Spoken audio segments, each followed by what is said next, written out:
Hoje, 1º de maio, o Dia Internacional do Trabalho, quero compartilhar a reflexão sobre essa atividade humana, o trabalho. O trabalho é algo, não é amaldiçoado, é abençoado por Deus porque tem origem divina. Quando o Criador criou o planeta Terra e preparou todo o ambiente para que nele colocar aqui a raça humana, ele criou o reino animal, vegetal, enfim, todas as condições ambientais para que fosse um lugar aprazível, o paraíso. E então criou o primeiro casal, o pai da raça humana, e ali ele deu a seguinte ordem. A primeira ordenança a respeito do trabalho. Você vai dar nome aos animais, falou para Adão. E também para Adão e Eva. Vocês vão cuidar do jardim, do paraíso. É cuidar da natureza, da criação. O trabalho não tinha um sentido de sobrevivência, de sustento.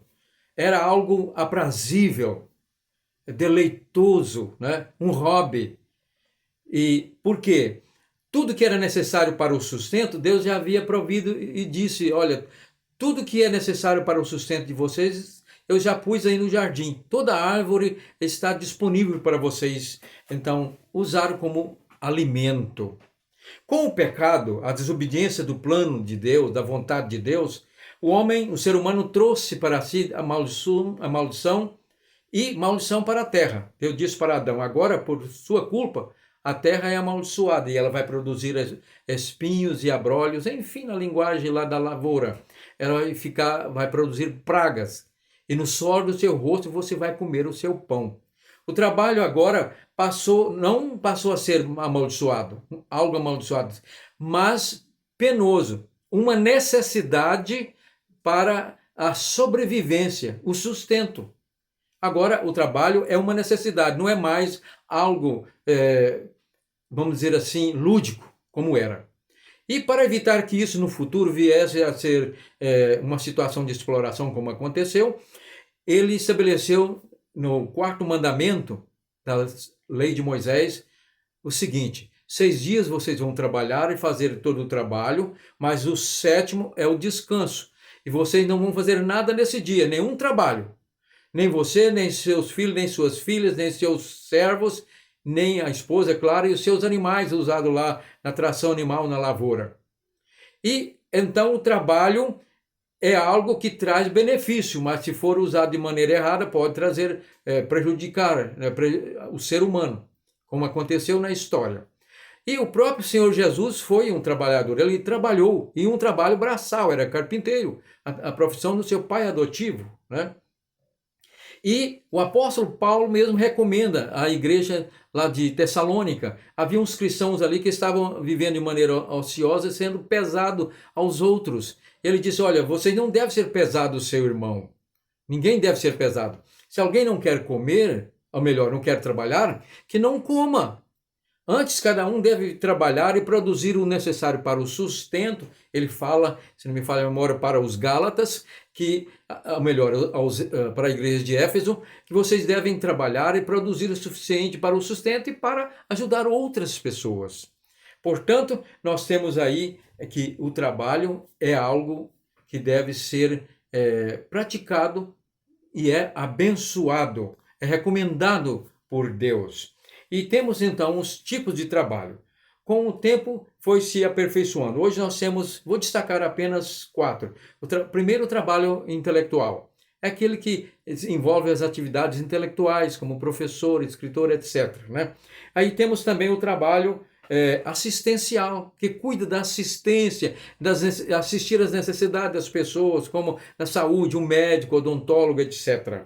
O trabalho manual, esse trabalho que envolve as mãos, não um esforço tão grande, né? O artesão, a costureira e assim por diante, né? E por fim o trabalho braçal, que é o trabalho que exige mais esforço e cansaço e produz mais cansaço no corpo, o pedreiro, o carpinteiro e assim por diante. Muito bem. E quanto às condições do trabalho? Atualmente eu quero destacar apenas 3. O trabalho empregatício, que é aquele em que a pessoa trabalha ali, cumpre um horário, pertence a uma empresa, a uma atividade ou um emprego público, trabalha e recebe salário, né?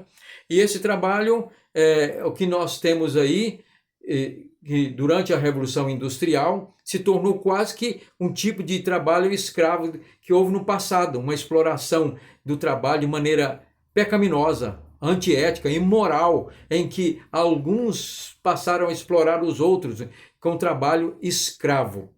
E isso foi comum na antiguidade. No tempo do surgimento da igreja, o Império Romano tinha uma economia sustentada em cima do trabalho escravo. E aí, muitos críticos dizem que o apóstolo Paulo era a favor da escravidão, apoiava a elite exploradora, porque ele aconselhou que aqueles escravos que haviam convertido ao evangelho, porque o cristianismo penetrou mais na classe baixa, né? Ali, então ele disse, olha, vocês sejam bons servos, trabalhem, obedeçam aos seus senhores. Por quê? Isso contribuiria para um bom testemunho para mostrar como o cristão, o servo de Cristo, é diferente. E não que ele apoiasse isso, nem a igreja. Porque ele não seria louco, um suicida, de fazer como hoje essas ideologias de esquerda, cria esse conflito entre trabalhador e empregado, patrão e empregado. Logo, o cristianismo seria liquidado, porque o Império Romano, uma estrutura milenar, né, de domínio, não ia aceitar esse tipo de discurso e de ensinamentos. Felizmente, o cristianismo foi penetrando até que aboliu a escravidão. Muito bem, mas na Revolução Industrial, esse trabalho foi tão cruel, exploratório, que chegou um momento em que houve uma reação por parte dos intelectuais, como aconteceu com Karl Marx e Engels, por exemplo, que criou uma proposta de sociedade mais justa, aí com o socialismo e o comunismo, e que pegou e surgiu a União Soviética. E esse comunismo tem um lado positivo, como historiador é o único que eu destaco, que quando as nações do terceiro mundo, as sociedades exploradas, começaram a namorar, a se interessar, a ser fascinada por esse sistema do comunismo, né, que começou a atingir inclusive na América Latina e foi para o Oriente. Então, o sistema capitalista, que era selvagem, agora, de modo geral, mudou a sua filosofia e passou a adotar uma forma mais justa de explorar o trabalho. É o que nós podemos chamar de uma humanização do capitalismo. Se tornou mais humanizado, né? E com isso, hoje, os trabalhadores têm várias conquistas de leis trabalhistas e direitos. Muito bem. Mas tem também o trabalho autônomo, é aquele que trabalha por conta própria.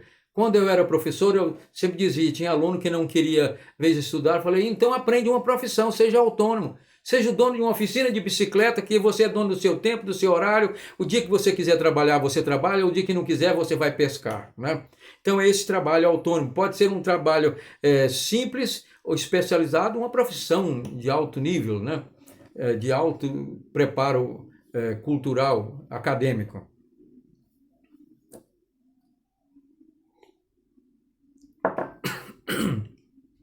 E tem também o trabalho autônomo, ou melhor, agora o trabalho patronal, né?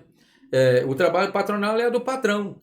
O empregado trabalha, mas o patrão também trabalha. E ser empregado muitas vezes é melhor do que ser patrão, porque ele termina o seu horário, tem o seu salário garantido e vai descansar com a família. O patrão não tem mil e umas preocupações para manter a sua empresa em atividade, prosperando, segurando os empregos dos seus funcionários, gerando mais empregos, e assim todos ganham. Todos ganham. Esse é o sistema.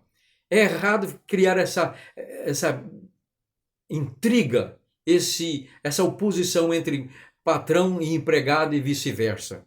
Por fim, qual é o benefício do trabalho? O trabalho é uma bênção, traz bênção, beneficia quem trabalha, a sua família, dá condição para ele ajudar outras pessoas também, e enriquece a nação, o país de modo geral, com o PIB, né? E o próprio Salomão disse o seguinte, que a bênção do Senhor enriquece e não traz com ela desgosto ou sofrimento.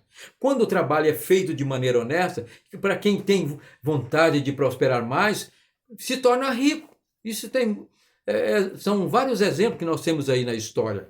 E essa riqueza prospera. Porque quando a riqueza é feita na base da exploração do trabalho do próximo de maneira desonesta, não prospera. Como diz o ditado popular, o pai roubou, o filho comeu e os netos passam fome. Mas quando é feito de maneira honesta, então Deus abençoa. Que Deus nos abençoe nesse Dia Internacional do Trabalho, que haja muitos empregos no Brasil e nenhum desempregado, e muitos patrões honestos e justos.